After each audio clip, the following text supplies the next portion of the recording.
Malolactic fermentation is a secondary fermentation that happens after your alcoholic fermentation.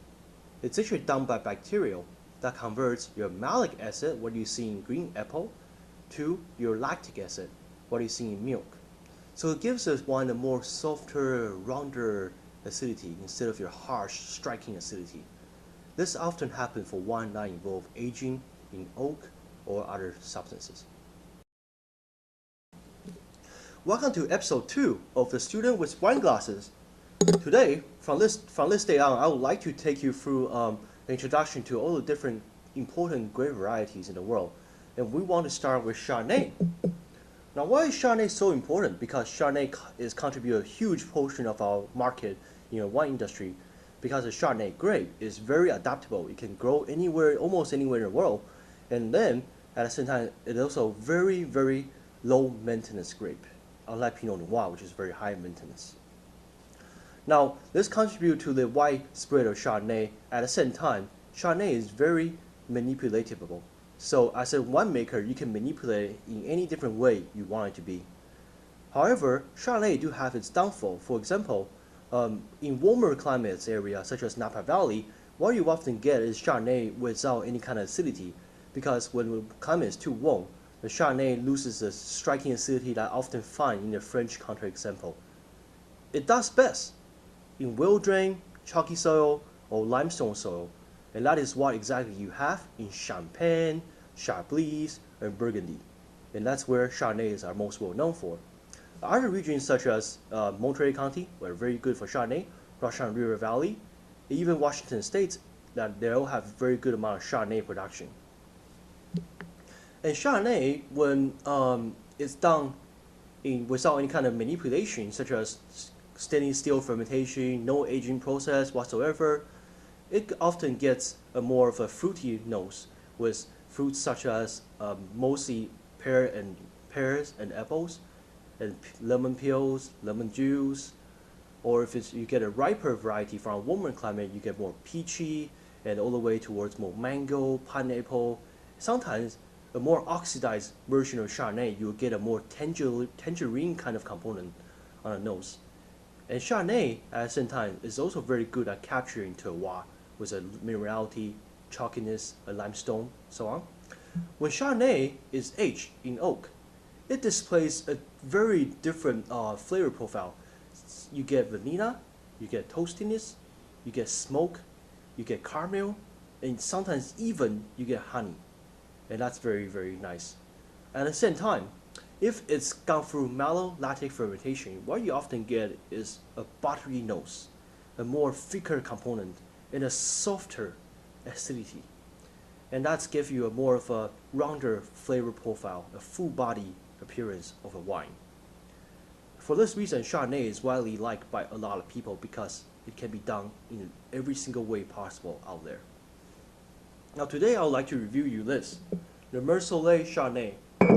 Silver, on oak, 100% Santa Lucia height. You've probably never heard of Mer Soleil in your life, but I can bet you heard of Caymas Vineyard, Napa Valley. It is adopted by one spectator as the best damn Cabernet Sauvignon from Napa Valley. That's Caymas Vineyard. And the person who owns Caymas Vineyard has two sons. One of his sons just loves Pinot Noir, hates Cabernet Sauvignon. So what he does every day is make Pinot Noir only. And the other of his sons is responsible for Mer Soleil. What he makes is the Mer Soleil Silver, the on-oak version of Chardonnay, and also the Mer Soleil oak version of the Chardonnay.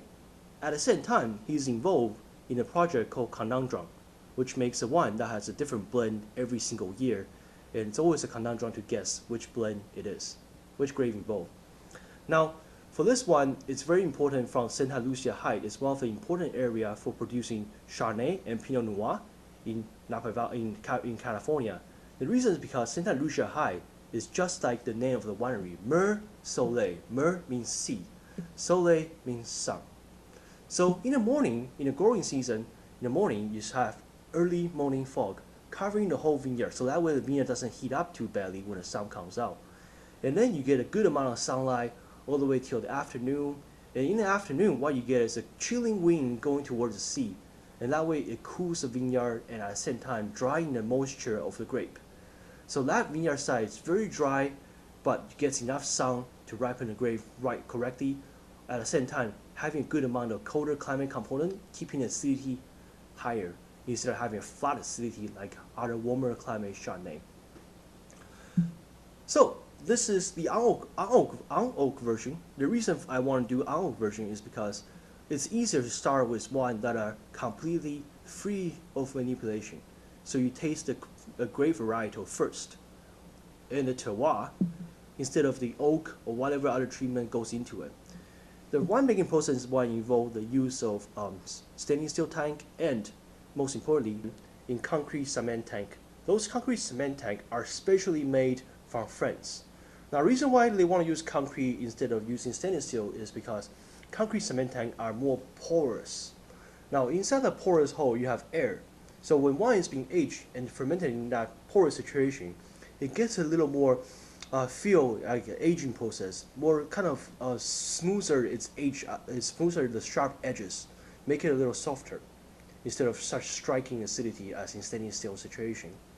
So that's why. And then I believe the bottle, which is made of ceramic, has quite a lot to do with the use of cement tank. Well, obviously this bottle is a good gimmick for selling as well. And at the same time, I say it's good for picnic because you can chill this bottle and the temperature will be maintained even if you take it out for picnic. That's a good idea. Now, as for the tasting notes, what I have on the tasting note is that this one is definitely very, very stunning on the nose. It's a very strong intensity nose with baked Granny Smith's apple and then lemon peel at the same time, and that comes finish off with more nectarine, peachy nectarine kind of component, and that's followed up by a good core of bitter, chalky chalk component on the nose. And that's all very good. And then once you get a body, the taste of the acidity is definitely there. It's very strong acidity coming out, not soft at all, but it gives a more zesty appearance that is very uplifting for a wine like this. And at the same time, the body is just right, medium body, and finish is medium plus finish, so it's a little better than other wine that without oak. And the flavor profile on the palate is you definitely get a good dose of that pear and apple component, and I would say a fresh squeeze of lemon. That's very, very important for this wine.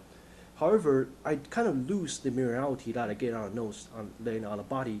So I would say the terroir isn't as strong as other places that produce Chardonnay without oak influence, such as Chablis. And overall speaking, this is not a bad wine, but it's just a bit unremarkable. It feels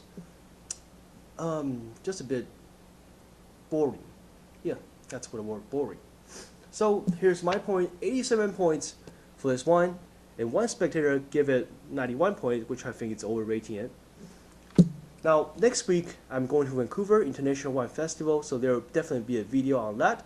I hope you enjoy it and have a good day. Cheers, enjoy life, have fun.